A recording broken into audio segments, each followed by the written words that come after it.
Vamos lá. Então, mais uma vez, bem-vindo todo mundo aí ao webinar da Big Data Corp. O tema de hoje, o tema que a gente vai abordar hoje é a parte de dados alternativos. Então, a gente vai falar sobre os dados alternativos e sobre como você pode usar dados alternativos para transformar o seu negócio, transformar a sua empresa, transformar a forma como você trabalha e até, de repente, mudar um pouquinho a forma como você pensa sobre os dados. Tá? Então, vamos lá.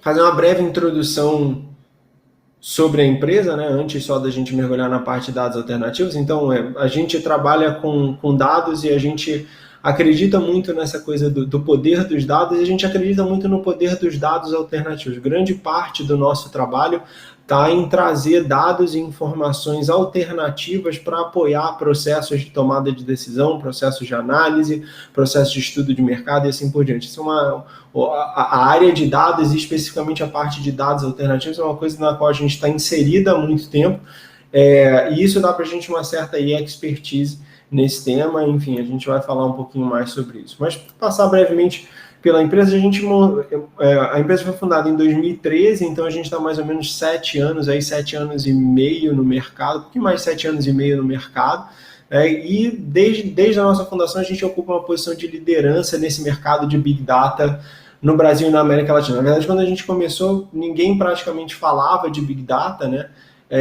Hoje já é um tema que já está passado, ninguém mais fala porque o pessoal já está falando de outras coisas, né? Mas continua sendo um tema relevante.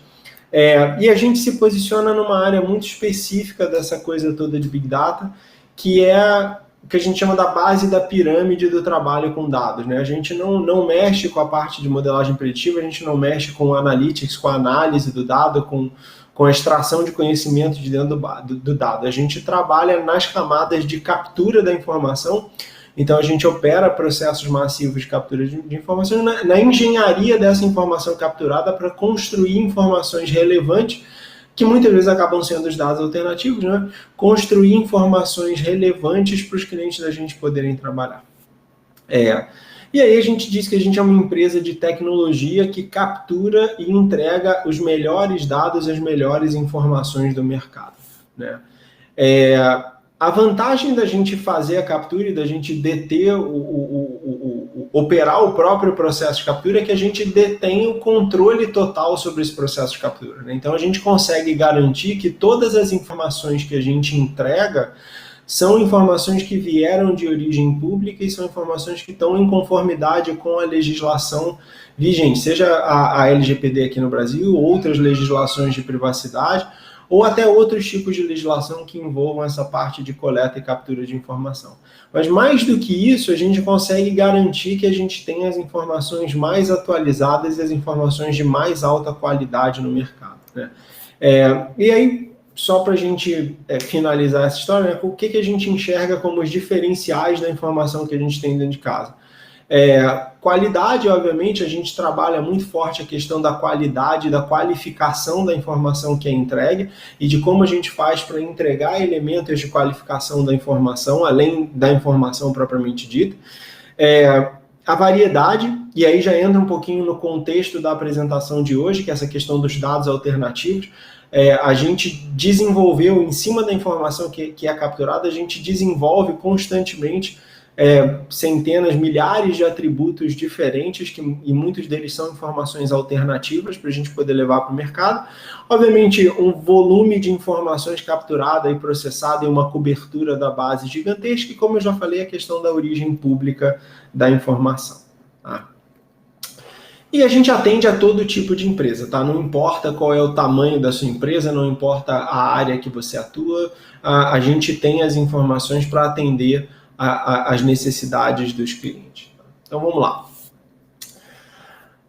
Antes da gente falar propriamente dito dos dados alternativos, é importante a gente comentar um pouquinho sobre a questão da taxonomia dos dados, né? Para quem não sabe o que é uma taxonomia é um sistema de classificação, é a forma como a gente classifica qualquer tipo de coisa, né? Então eu posso classificar pessoas, eu posso classificar animais, eu posso classificar casas, eu posso classificar cidade, qualquer coisa assim. E os dados não são diferentes, existem taxonomias que servem para a gente classificar os dados. Muitas delas a gente usa no nosso dia a dia, às vezes sem nem saber que a gente está usando. Tá?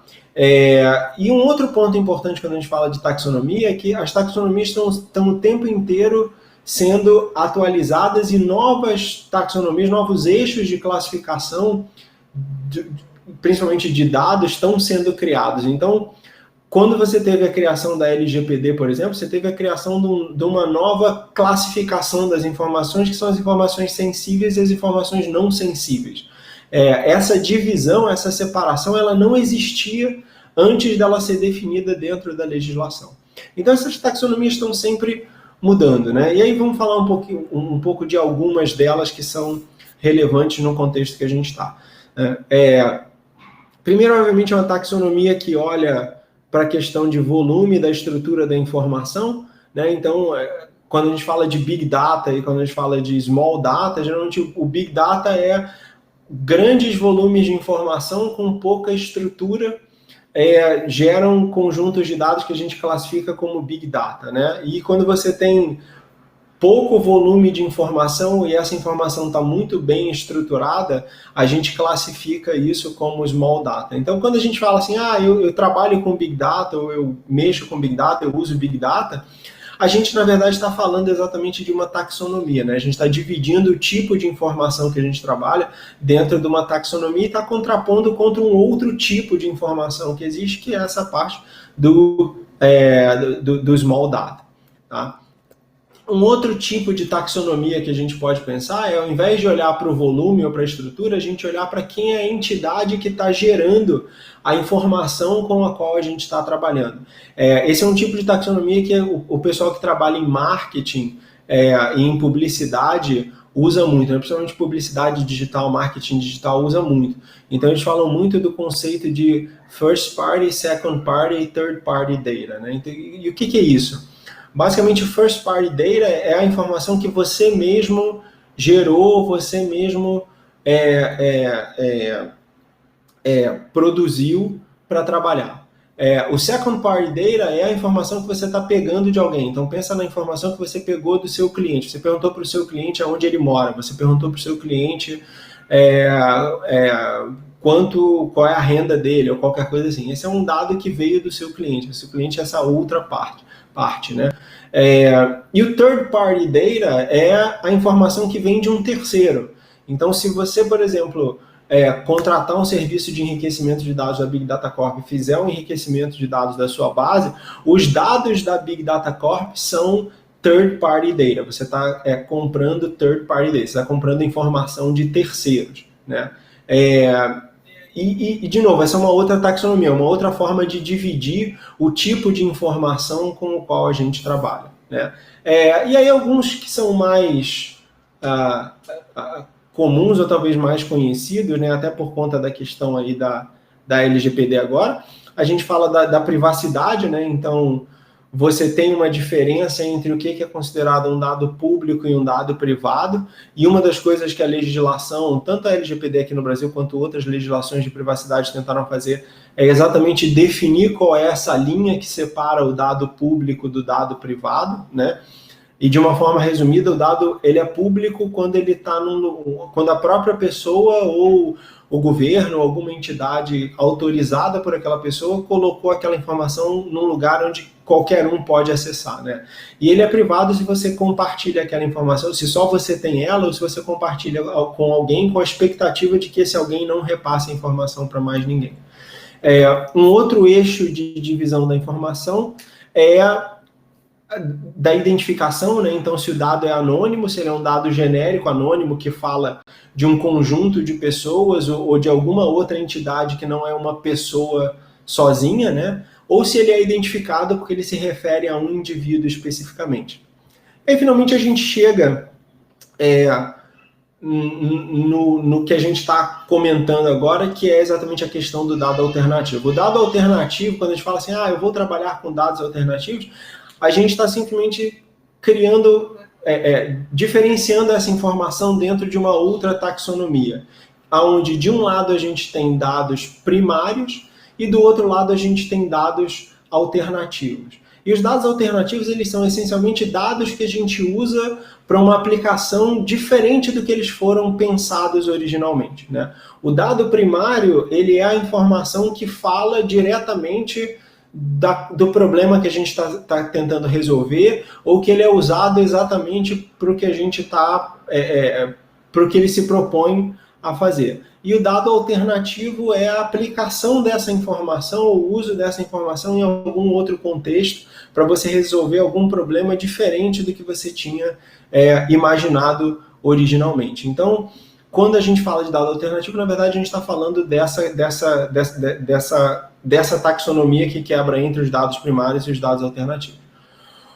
Um ponto super importante de lembrar quando a gente fala de taxonomias é que elas são independentes, né?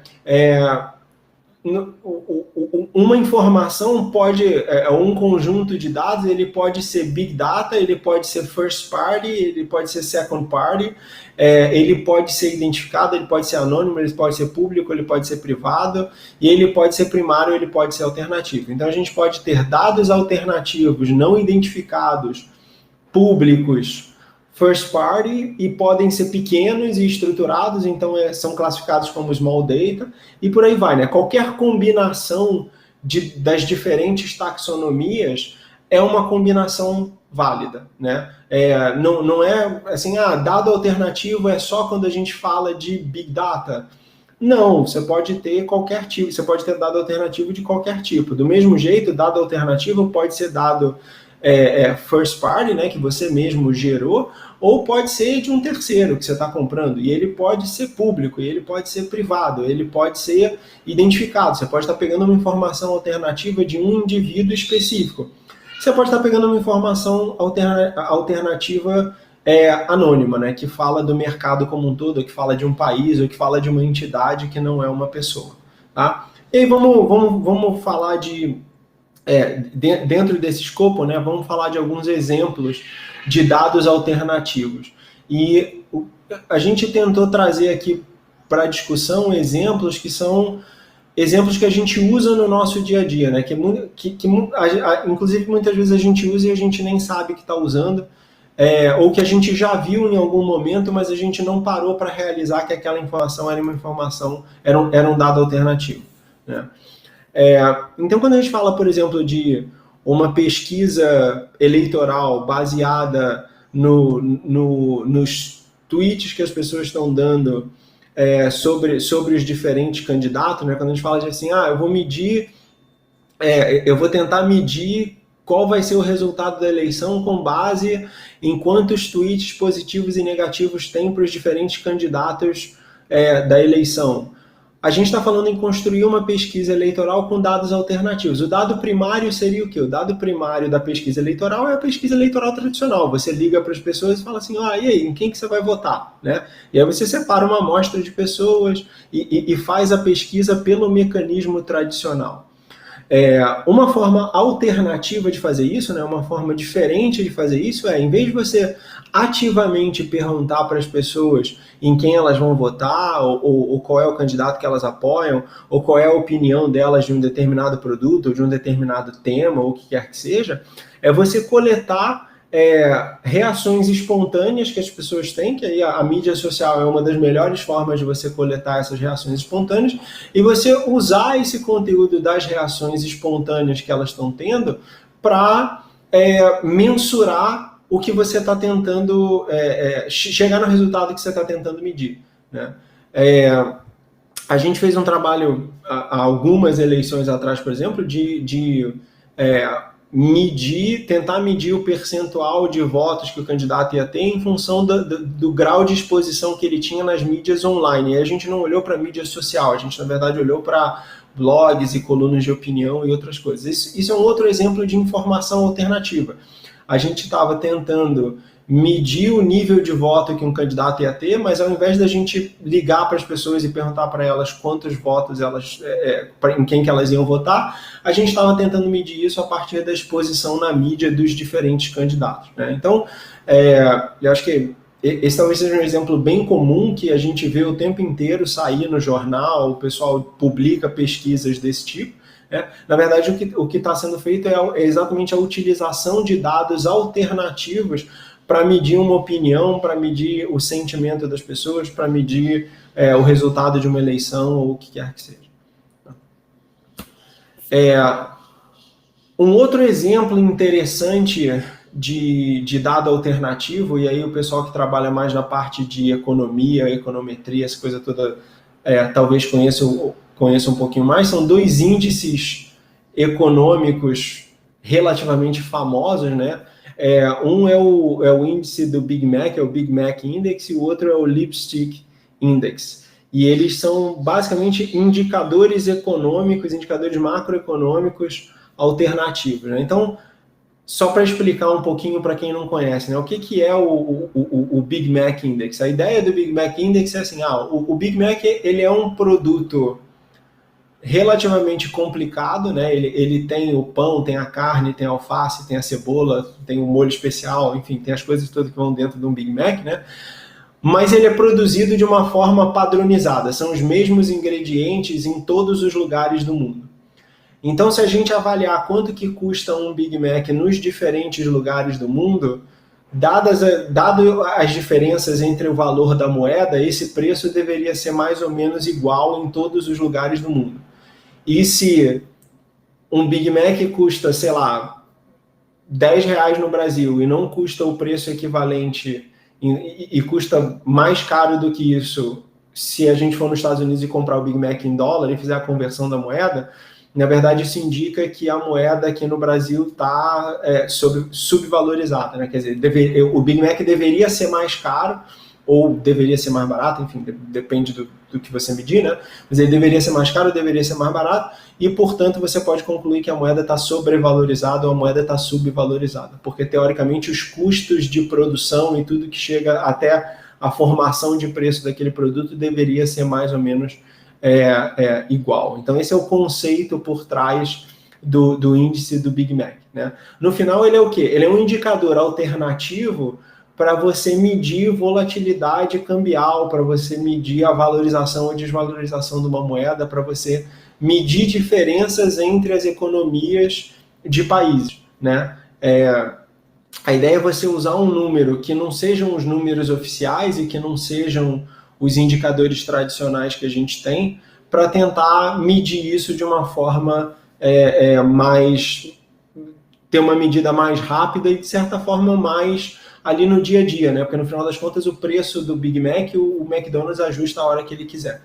Diferente de preços de cotação de câmbio, que entra um monte de coisa, tem um monte de questões associadas junto com ela. Tá? Então, é um indicador alternativo para você medir essa coisa cambial, né? Olhando para um elemento totalmente diferente. O índice que o pessoal chama de Lipstick Index, né? Que é o índice do batom, a ideia dele a ideia original dele era medir o grau de recessão na economia. E o conceito por trás dele é mais ou menos assim: se você está num momento de recessão na economia, as pessoas não têm dinheiro para comprar produtos de luxo, mas o batom é um item supérfluo, mas barato o suficiente que as pessoas continuariam comprando. Então, se você tem um salto muito grande, por exemplo, na aquisição do batom, que é um produto de maquiagem bem simples, significa que você tem a probabilidade de ter uma recessão, está entrando em um processo de recessão, ou pelo menos de perda do poder de compra do consumidor. Porque os consumidores estão deixando de comprar os produtos de luxo mais caros e estão comprando o batom, porque pelo menos ele está comprando alguma coisa supérflua. Né? Um ponto super interessante é que, então, de novo, um indicador alternativo, a gente está falando da venda de batom, né, de um produto de maquiagem, para você medir uma situação macroeconômica. Né? Então, um dado alternativo para você fazer uma análise macroeconômica. Um ponto interessante, particularmente desse último índice, né, do Lipstick Index, é que nesse último período aí que a gente está vivendo de pandemia, ele ele saiu de prumo, ele não consegue medir direito a atividade econômica porque o comportamento das pessoas com relação à maquiagem meio que mudou, né? Como as pessoas não têm nenhum lugar para ir, elas estão comprando menos maquiagem em geral. Então, o índice não se comportou da forma como o pessoal esperaria que se comportasse, né? Quando depois eles compararam com os outros indicadores macroeconômicos. E esse é até um ponto importante, né? Quando a gente lida com dados alternativos, é muito importante a gente entender a relação do porquê que a gente está usando aquele indicador para substituir um outro ou para ter uma prévia de algum outro, né? Quer dizer, você precisa manter essa relação em mente até para você poder entender o momento em que essa relação quebra e de repente aquele indicador deixa de ser confiável, né? Como você não está mais medindo, se eu estou usando um índice desses, né, para medir, para tentar de alguma forma prever o que vai acontecer com o PIB do país daqui a 6 meses ou um ano ou qualquer coisa assim, eu preciso manter em mente que, olha, esse indicador mede essa característica em particular, e se o relacionamento dessa coisa com o dia a dia das pessoas de alguma forma mudar, vamos dizer, o McDonald's tirou o Big Mac do cardápio, ou o Big Mac agora tem ingredientes diferentes. Cada país o Big Mac é um sanduíche diferente, né? Num país ele é de peixe, no outro país ele é de frango, no outro país ele é de carne, em um lugar ele tem queijo, no outro não tem, e assim por diante. Bom, se a característica fundamental do que está ali por trás mudou, então provavelmente aquele indicador não é mais útil, né? Então, é um tipo de informação que se você está usando no seu dia a dia, você precisa tomar mais cuidado com ela do que simplesmente usar o dado, vamos chamar do dado primário, né, o dado oficial. Tá? Um último exemplo, e esse talvez seja o que a gente mais usa, né, a gente usa o tempo inteiro, de informação alternativa, é o PageRank. Né? Para quem não sabe, o PageRank é o algoritmo que o Google usa para ranquear as páginas, né? Como ele decide qual é a página que aparece primeiro, depois dos anúncios, né? Qual é a página que aparece primeiro quando você faz uma busca na internet.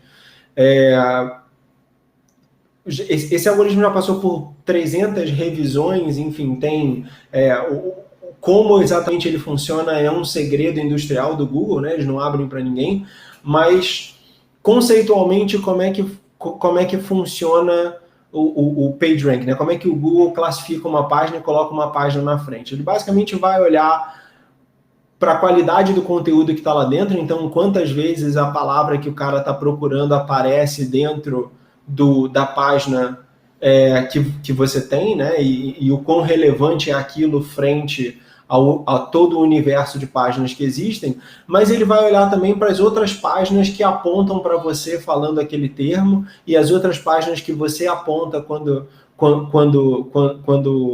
você, dentro do teu conteúdo, né? E o quanto que as pessoas clicam no teu conteúdo quando elas pesquisam por aquele termo. Então, se a gente pensar assim, eu preciso ordenar o conteúdo e eu preciso dizer qual é o melhor conteúdo que vai aparecer, né? Qual é a coisa que tem a melhor qualidade? Qual é o dado primário para a gente avaliar a qualidade? Normalmente o dado primário para a gente avaliar a qualidade é você falar com um especialista, né? Inclusive, antes do Google, né, as máquinas de busca elas funcionavam desse jeito, eram pessoas que diziam qual era a página que aparecia em primeiro lugar, em segundo lugar, em terceiro lugar, e classificavam manualmente a página. Então, eu escrevi uma página sobre culinária tailandesa, e aí você submetia isso lá para a máquina de busca, para um Alta Vista, o Yahoo na época, qualquer coisa assim, e aí alguém ia ler o conteúdo da tua página e ia falar, putz, esse conteúdo é muito relevante para quem está buscando informações sobre culinária tailandesa. Então, legal, vai aparecer em terceiro lugar, porque tem 2 outras páginas menores. Era uma decisão de uma pessoa. O que o Google fez foi criar um conjunto de atributos alternativos, de dados alternativos, usando a estrutura das páginas e usando características das páginas para poder ordenar os resultados e fazer isso de uma forma mais eficiente do que você fazer de uma maneira manual. E esse também é um outro ponto super interessante quando a gente fala de dados alternativos. Os dados alternativos, muitas vezes, eles permitem a você fazer coisas que trabalhar com a informação direta impossibilita, né? Eu estou usando o exemplo do Google, mas pensando no primeiro exemplo que eu dei, que é o exemplo das mídias sociais, né? Quando você faz uma análise de opiniões que são proferidas na mídia social, você está com uma cobertura, né? Você está cobrindo um universo de pessoas dentro da tua análise muito maior do que você faria numa pesquisa tradicional. E não que isso seja bom ou ruim, porque dependendo do que você está fazendo, as metodologias são equivalentes, mas tem determinadas situações onde você ter essa cobertura é muito importante, né? É a mesma coisa quando a gente está falando lá do índice, pensa no índice do Big Mac, né? Você pode estar lidando com um país que a informação oficial, por exemplo, de inflação ou do câmbio, da taxa cambial de um país, isso é informação que pode ser manipulada, né? A taxa cambial pode ser manipulada pelo governo, ela pode ser decretada de alguma forma. Você pode tentar fazer algum controle irreal daquele número, né? E distorcer o número oficial. O dado primário, muitas vezes, ele pode ser distorcido por alguém que está não necessariamente mal intencionado, mas que não quer que a informação real saia.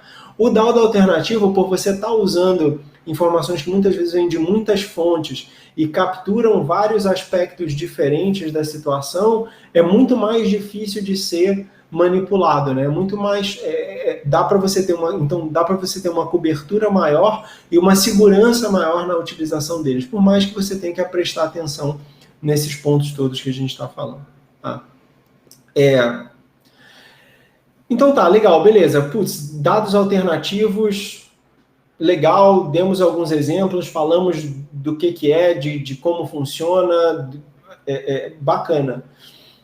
Como é que eu faço para usar isso efetivamente no meu negócio, né?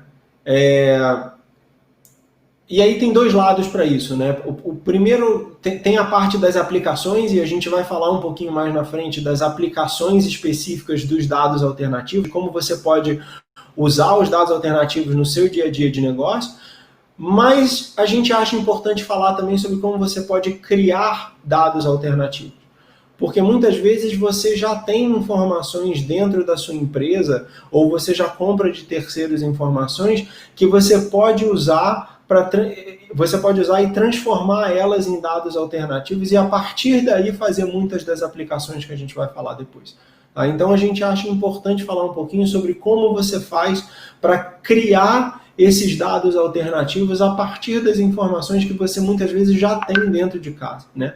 Como que você faz para criar as outras informações, para resolver as informações. E para fazer isso, a gente tem uma metodologia, a gente desenvolveu dentro da Big Data Corp uma metodologia estruturada que a gente chama de design de dados, né? Que é a parte de desenho da informação, de como você pode... e tem a ver muito com você usar a sua criatividade de uma forma estruturada, né? Seguindo um arcabouço metodológico, para usar uma palavra um pouquinho complicada, um framework, para você construir informações e sair do outro lado com dados alternativos que são realmente úteis para o teu negócio e para o teu dia a dia de trabalho. Tá? Então, antes da gente entrar nos pontos principais da metodologia propriamente dita, né, é importante a gente entender o que a gente está buscando. Quando a gente fala de construir dados alternativos, quando a gente fala de construir novas informações, né, na verdade, quando a gente fala de qualquer trabalho de dados, a gente tem 3 objetivos, né? A gente quer chegar em informações ou em dados ou, enfim, qualquer coisa que atenda a 3 requisitos.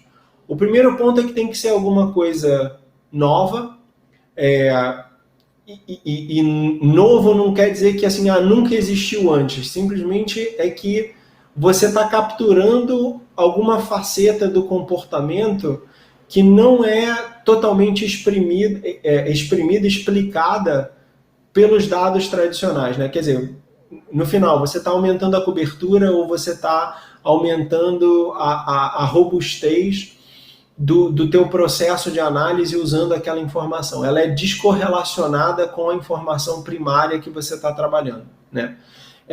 O segundo ponto é que o dado que você está criando precisa ser útil. Ele tem que viabilizar a resolução de algum problema, né? A gente pode sentar e criar 1 milhão de informações, de dados alternativos que não servem para absolutamente nada, né? E se não serve para absolutamente nada, você não deveria estar gastando seu tempo fazendo isso. Então tem que ter alguma utilidade. E mais do que ter uma utilidade, né, mais do que simplesmente resolver um problema, tem que resolver um problema que agrega valor para o negócio. Porque no final das contas é um trabalho, o desenvolvimento de dados, né, de dados alternativos é um trabalho, além da utilidade, essa utilidade tem que trazer valor. Não adianta você resolver um problema que não tem valor.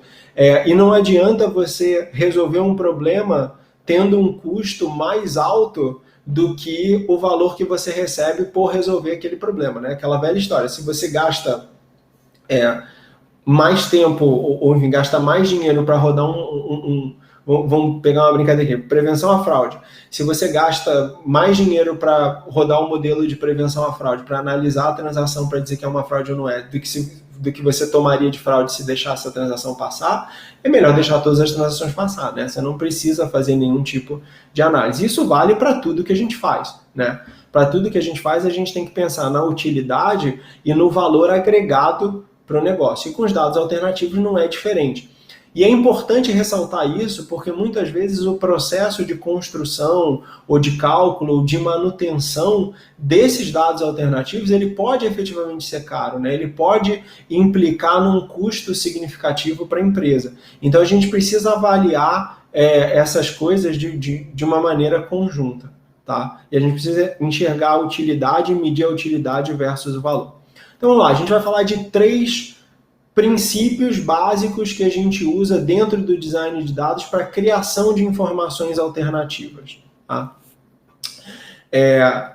O primeiro princípio é o princípio que a gente chama de ressignificação.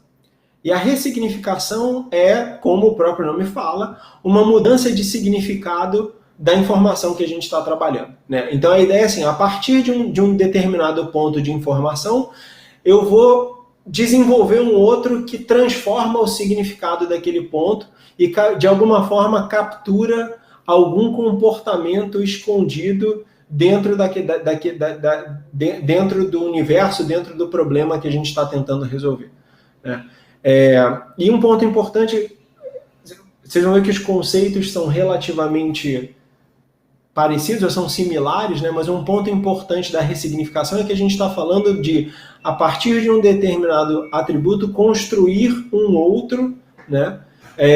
Construir um outro indicador, construir um outro número, alguma coisa assim, para capturar um comportamento escondido, para capturar alguma informação que a gente não tenha, né? Então, vamos dar 2 exemplos, né? Imagina que você tem uma base de dados que tem o nome de todos os seus clientes, mas você só tem o nome. Você não tem a data de nascimento, você não tem a idade, você não tem nada. Você quer fazer uma promoção para mandar uma mensagem de uma promoção de aniversário das pessoas, ou pelo menos ter uma noção geral de quantos anos as pessoas que estão na tua base de dados têm, qual é o perfil dos teus clientes, né? Você pode, a partir do nome, criar um indicador de idade. Por quê? Porque se você olhar historicamente, os nomes que as pessoas dão para os filhos, eles vêm em ondas, né? Tem um período de tempo que, enfim, todas as meninas se chamam Maria e todos os homens se chamam João. Ou a maior parte das meninas se chama Maria, a maior parte dos homens se chamam João. E depois muda para, sei lá, Antônio e Ana. E ao longo do tempo essas coisas vão variando, né? Essa brincadeira que às vezes a gente fala, pô, todo mundo tá botando o nome do filho de qualquer coisa. Ela é uma brincadeira que, na verdade, tem um pano de realidade muito forte. Então, você pode usar o nome da pessoa, né, se você tiver o nome do seu cliente, como como um elemento para você inferir mais ou menos qual é a idade da pessoa.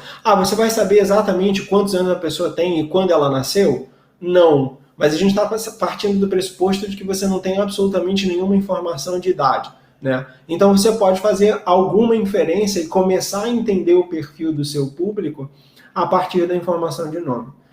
Um outro exemplo interessante é que você pode usar o endereço das pessoas e principalmente o complemento do endereço, né? O que é o complemento do endereço? O complemento do endereço é o bloco 4, apartamento 302, bloco 5, sala 137, qualquer coisa assim, né? Quinto andar, sala, sei lá, 23. Esse é o complemento do endereço, né? Se você não tem nenhuma outra informação e você quer fazer uma estimativa de renda da pessoa, você pode usar o complemento do endereço como um estimador de renda, né? Como é que você faz isso?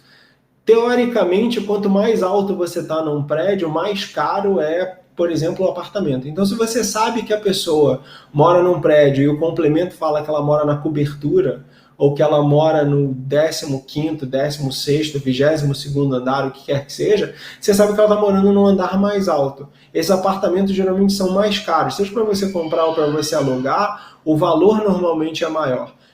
Por ser maior o valor, né, isso significa que provavelmente aquela pessoa tem uma renda maior do que alguém que mora no primeiro andar, né? Você pode usar o complemento para diferenciar pessoas que moram em prédios de pessoas que moram em casas.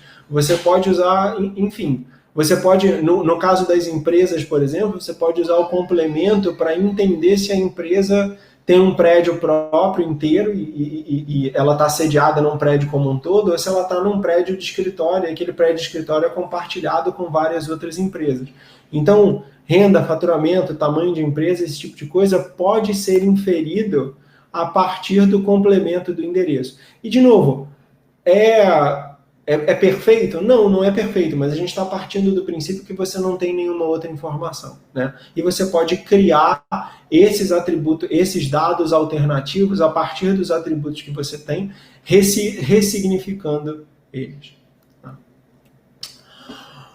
O segundo conceito que a gente usa para a criação dos dados alternativos é o que a gente chama de reestruturação.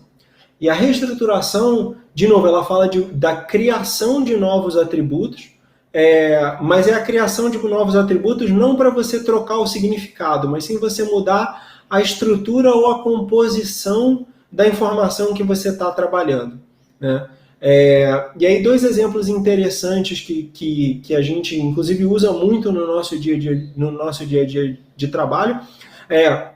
O primeiro é a agregação de informações. Então, você pode olhar para a cadeia de relacionamento como simplesmente um grafo de relacionamentos e tem todas as pessoas dentro dele, mas você pode olhar para a cadeia de relacionamento como uma fonte de atributos alternativos sobre aquela pessoa, né? Você pode agregar todas as pessoas que estão num determinado círculo de relacionamento e você pode olhar para indicadores como a idade média de todas as pessoas que estão num determinado círculo de relacionamento, ou a renda média de todo mundo que está nesse círculo de relacionamento, ou a distância entre os endereços das pessoas que estão no círculo de relacionamento. E cada um desses atributos, quando você olha para as informações agregadas, ele traz para a gente um novo aspecto, uma nova característica sobre aquela pessoa, que pode ser usada numa análise de fraude, que pode ser usada numa modelagem de crédito ou em N outras situações diferentes, né? Uma outra coisa que a gente faz no escopo da reestruturação é de inverter o tipo de entidade que a gente está analisando para criar novos atributos, né? E aí eu botei um exemplo aí no slide, que é o exemplo do telefone, né? Então, normalmente, quando a gente está usando informação, a gente pensa na pessoa como a entidade e o telefone como um atributo daquela pessoa. Mas se a gente inverter esse relacionamento e pensar no telefone como a entidade e cada pessoa que já teve aquele telefone como um atributo daquele telefone, você começa a poder extrair algumas informações interessantes do telefone em si, né? Então, um desafio que muitos clientes às vezes trazem para a gente é assim, como é que eu faço para identificar um telefone pré-pago e um telefone pós-pago, né? Como é que eu sei se o telefone é pós-pago ou telefone pré-pago? Se você olhar da pessoa para o telefone, você não tem como ver. Mas se você pensar no telefone como uma entidade, qual é a diferença de um telefone pré-pago para um telefone pós-pago? O telefone pós-pago, né, a linha que a gente, o plano que a gente contrata, que a gente paga depois que a gente usa, eu fico com o mesmo número muito tempo. Então ele é um telefone que tem poucas pessoas associadas a ele. O telefone pré-pago é ao contrário. O cara pega o telefone, aí amanhã ele passa para uma outra pessoa, troca, perde a linha, acabou o crédito, ele compra um número novo e por aí vai, né? Então o telefone pré-pago, ele é um telefone que tem muitas pessoas associadas com ele, né? Então você pode pensar assim, olha, se eu enxergar o telefone como uma entidade e as pessoas como um atributo, eu posso ver qual é a quantidade de pessoas que já passaram por um telefone. E dependendo da quantidade de pessoas, eu posso dizer se aquele telefone é um telefone pré-pago ou um telefone pós-pago. A gente pode fazer a mesma coisa com o endereço. Como é que eu sei a diferença? Como é que eu sei se um endereço é um endereço de trabalho ou é um endereço residencial? Eu posso olhar para quantas pessoas tem associadas com aquele endereço. Se tem poucas pessoas, né, tem 4, 5 pessoas associadas com o endereço, provavelmente é uma família que mora naquele lugar. Se tem 500 pessoas associadas com aquele endereço, aquilo provavelmente é um prédio de escritório, né? Como é que eu sei se um prédio é grande ou é pequeno? Quantos endereços diferentes tem dentro, no escopo daquele endereço, né? E por aí vai. Então, quando a gente inverte a entidade que a gente está olhando, né, quando a gente reestrutura a nossa informação para olhar um outro tipo de entidade, a gente pode desenvolver vários atributos interessantes para um processo de análise, para um processo de formatação. Tá? E o último elemento-chave nesse processo de construção de dados alternativos é o que a gente chama do reaproveitamento. E o reaproveitamento, no final, ele é um pouquinho diferente dos outros dois, porque a gente não está falando de você criar um novo indicador, mas, na verdade, de você reaproveitar uma informação que já existe e olhar comparativamente para ela versus, por exemplo, a média da região como um todo, para entender um comportamento de pessoas que estão associadas com aquele tipo de informação, né? E aí eu trouxe 2 exemplos de novo para ilustrar, né? O primeiro é o preço do combustível, né? Então imagina que você tem a informação de preço de combustível. O combustível é mais caro aonde as pessoas têm mais dinheiro e ele é mais barato aonde as pessoas têm menos dinheiro. Então o preço do combustível, se você consegue ter uma média do preço de combustível num determinado bairro, você pode fazer uma análise de qual é a renda daquela região a partir do preço de combustível que você está olhando, do preço de combustível daquela região. E a mesma coisa a gente falar de atividade da empresa, né? A gente pode olhar para o volume de atualizações que o site de uma empresa sofre como um indicador de atividade daquela empresa. Se a empresa está crescendo, se a empresa está bastante ativa no mercado, ela geralmente vai estar atualizando o site dela com bastante frequência. Tem postagem no blog, tem postagem na área de imprensa, a página principal do site muda, a área de cliente é modificada, o pessoal muda o texto de alguma coisa. Se você consegue acompanhar ao longo do tempo o quanto que o site é atualizado, isso vira um indicador muito forte daquela empresa estar ativa ou estar inativa e do quanto de atividade aquela empresa tem, né? Principalmente se você olha isso comparado com a totalidade de sites. Tá? Legal, então falamos do que são os dados alternativos, demos exemplos, falamos um pouquinho de como a gente faz para construir esses dados alternativos. Vamos passar agora rapidinho por 4, para a gente encerrar aqui o nosso papo, vamos passar aqui rapidinho por 4 exemplos de aplicação dos dados alternativos, seja que os dados alternativos que a gente construiu ou que a gente comprou de algum lugar, que a gente comprou de algum terceiro, comprou da Big Data Corp, por exemplo, no negócio, né? Como é que você pode usar e para que você pode usar isso? Então, vamos lá. Primeiro exemplo de aplicação é a parte de análise de crédito. E esse é um exemplo de aplicação que está bem... um exemplo de aplicação de dado alternativo que está bem na moda agora, né? Porque quando você desenvolve um modelo, especialmente modelos de crédito, usando dados alternativos, geralmente você vai ter uma performance e uma robustez melhor do que quando você está usando os dados tradicionais, né? Por quê? Primeiro porque os dados alternativos geralmente vão ter uma cobertura maior da população do que você teria usando só os dados tradicionais, né? Então, se você pensar, por exemplo, numa informação de negativação ou mesmo de crédito positivo, você depende da pessoa já ter tido alguma interação com o sistema bancário, já ter pego algum crédito, ou já ter deixado de pagar algum crédito, alguma coisa assim, né? Dados alternativos te permitem ter uma visibilidade sobre o comportamento daquela pessoa, independente dela já ter engajado com o sistema financeiro ou não, né? E mais do que isso, você tem sinais que a gente consegue capturar com as informações alternativas que muitas vezes os dados tradicionais não vão trazer para a gente, né? Então, se você está olhando, por exemplo, só a informação de emprego formal, você está perdendo toda uma população empregada de maneira informal, que os dados alternativos podem te trazer visibilidade e que se você estiver olhando para as informações tradicionais, você não vai conseguir enxergar.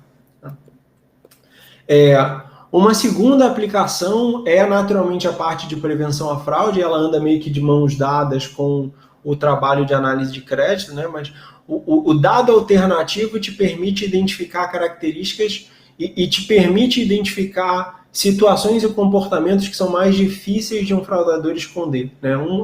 O grande lance da fraude é que o fraudador está o tempo inteiro tentando esconder o comportamento dele. Então, o dado alternativo te permite dificultar esse processo de esconder o comportamento, né? E o exemplo, eu acabei de dar o exemplo do telefone pré-pago ou pós-pago, né? Esse é um dos exemplos clássicos. Se você quer incorporar esse tipo de informação na tua análise de prevenção à fraude, é um tipo de atributo que você pode passar a usar olhando para esse comportamento da pessoa com relação ao telefone, né? Ou do telefone com relação às pessoas que passaram por ele. E você pode pensar na mesma coisa, por exemplo, quando a gente fala de identificação do computador, do IP que está sendo usado para acessar um site ou qualquer coisa assim, né? Se você tem muitas pessoas diferentes usando o mesmo IP para acessar o mesmo site, isso pode ser um indicador de problema, porque aquele provavelmente é um IP compartilhado, pode ser um IP de um escritório ou pode ser um IP de um proxy, ou enfim, tem uma série de situações, né? Os dados alternativos permitem a você trazer mais robustez para o teu processo de análise de fraude. Um tema que a gente sempre gosta de falar é a questão da monetização, né? E aí não é mais sobre você usar informações dentro do seu negócio, mas sim de você tirar proveito da informação que o seu negócio gera. Muitas empresas hoje no mercado geram informações, geram dados operacionais que podem ser transformados em dados alternativos e reaproveitados no mercado, né? Quando a gente fala de dado alternativo, pensa no índice do Big Mac, né? O índice do Big Mac, no final das contas, é o preço do Big Mac nos diferentes países, né? A gente poderia pensar na mesma coisa nas diferentes regiões do Brasil, o preço da pizza nas diferentes regiões, enfim. Várias empresas têm esse tipo de informação dentro de casa por conta dos processos operacionais que elas fazem e não aproveitam, não tiram o máximo de proveito dessas informações.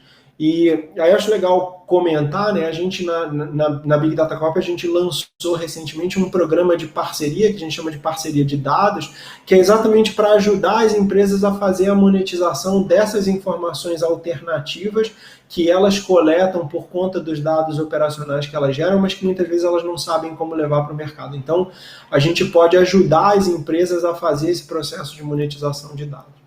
Tá? E o último caso de uso, aí, a última aplicação dos dados alternativos é a parte de estudos estratégicos. Então, você pode usar, e eu comentei sobre alguns índices diferentes e pesquisas de opinião, né? Mas você pode usar os dados alternativos para capturar tendências e comportamentos de mercado de uma forma até mais rápida do que os indicadores oficiais do governo indicam. E um exemplo clássico disso é a informação que a gente já trabalhou algumas vezes, que é a informação de vagas de emprego, né? Então, a quantidade de vagas de emprego que está aberta na internet num determinado momento é um bom indicador macroeconômico, é um bom indicador do que vai acontecer com a economia do país olhando para frente, né? Do mesmo jeito que, por exemplo, o e-commerce e a quantidade de lojas de e-commerce que abrem e fecham, etc., que é um estudo também que a gente faz todos os anos, é um bom indicador de atividade econômica e da movimentação da atividade econômica do offline para o online. Então, você pode usar os dados alternativos para fazer essa parte de estudos estratégicos e estudos de mercado. Tá? Esse era o conteúdo que a gente tinha para apresentar para vocês hoje. E aí eu vou deixar esse slide aí no ar e vou abrir para perguntas. Então, se alguém tiver alguma pergunta, quiser botar qualquer coisa aí, a gente vai... Agora está aberto para perguntas. Como eu expliquei, está sendo gravado, então quando você botar a pergunta, eu vou ler a pergunta alto e depois vou responder, tá bom? Então está aberto, quem quiser fazer qualquer pergunta aí, estamos à disposição. Enquanto a gente está esperando o pessoal digitar, de novo, está sendo gravado, a gente vai disponibilizar o conteúdo desse webinar no nosso canal do YouTube, para quem quiser assistir. Se você quiser o material, ou se você tiver alguma dúvida que você não quer comentar aí, deixar aqui aberto para todo mundo ver, quiser depois mandar um e-mail para a gente, pode entrar em contato, seja através do nosso site, seja através do e-mail, contato@bigdatacorp.com.br, que a gente marca, bate um papo, conversa, fiquem super à vontade.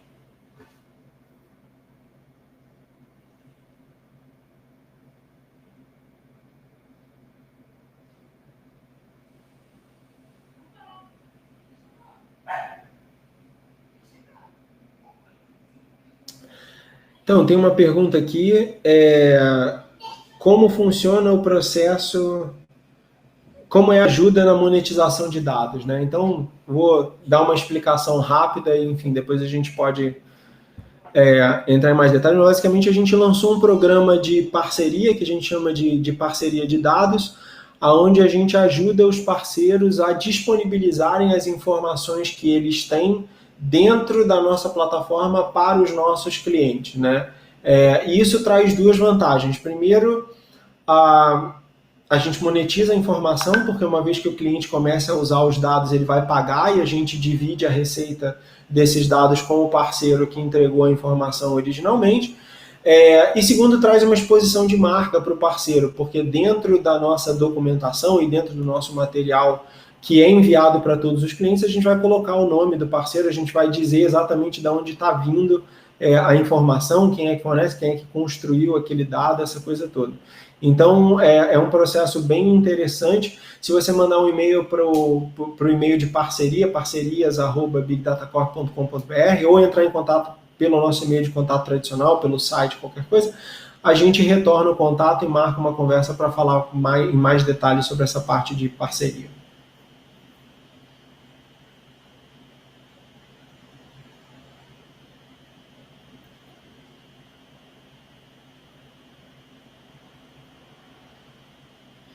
Vamos lá, tem uma pergunta aqui.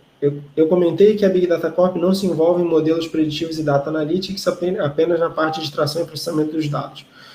A pergunta que eu faço é a seguinte: mesmo sem precisar pensar em data analytics, o quanto vocês como empresa precisam ter de conhecimento de negócio antes de ser capaz de fazer uma extração a respeito de indicadores de algum assunto específico?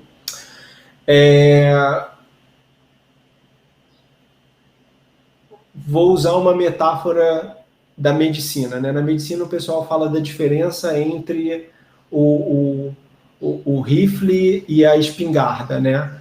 O rifle ele dá um tiro certeiro, você mira numa coisa exata e dá um tiro certeiro, e a chance de você acertar com esse tiro é muito maior, né? Você desenvolver o conhecimento específico de negócio para gerar uma informação relevante é mais ou menos esse trabalho, né? De você mirar o rifle direitinho, tomar cuidado, mirar no alvo e atirar e procurar o máximo possível acertar o alvo. O nosso approach é diferente. O nosso approach é o approach da espingarda, né? Você atira com a espingarda e as bolinhas voam para todo lado. e eventualmente uma ou duas ou três ou quatro vão acertar. Se você mirou muito bem, até mais do que isso vai acertar ou não, né? Então, a gente procura construir a maior quantidade possível de dados e indicadores em cima das informações que a gente tem, no entendimento de que dentro da base de clientes que a gente tem, que é bastante grande, aquilo vai servir para alguém, aquilo vai ter utilidade para algum dos nossos clientes, aquilo vai ter utilidade para alguém ou para algum caso de uso específico onde o pessoal precise daquela informação, né? Então a gente tem um approach que é menos focado em ficar pensando muito em qual é que é a melhor solução para o problema específico, e na verdade, assim, qual é o máximo de coisas que a gente pode construir em cima da informação que a gente captura, a maior quantidade possível de visões diferentes e de indicadores diferentes e assim por diante. E óbvio, conforme a gente vai tendo feedback dos clientes ou vai tendo demandas no mercado, a gente vai ajustando isso, tá? Mas a gente, na verdade, procura partir das informações e construir os indicadores e depois ver se eles vão ter aderência no mercado ou não. Uma outra pergunta foi: os dados alternativos da Big Data Corp atendem a LGPD? Sim. Uma das cláusulas, né, um dos artigos lá, inciso, não sei das quantas, da LGPD, fala que qualquer informação desenvolvida, modelada, etc., a partir de dados que são comprovadamente públicos, é tratado como uma informação pública e não existe nenhuma restrição legal sobre o que você pode fazer e como que você pode trabalhar essa informação. Então, por definição, né, uma vez que a gente está partindo de informações que estão em adequação com a LGPD, tudo que a gente constrói em cima dela, sejam dados e indicadores alternativos ou não, estão em conformidade com a LGPD também.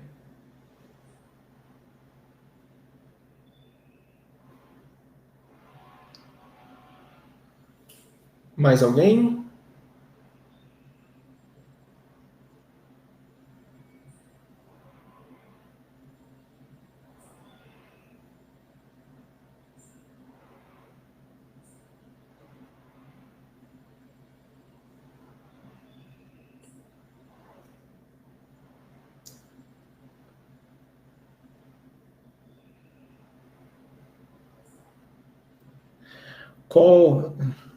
Vamos lá, tem uma pergunta aqui: qual o volume de dados alternativos a Big Data Corp possui?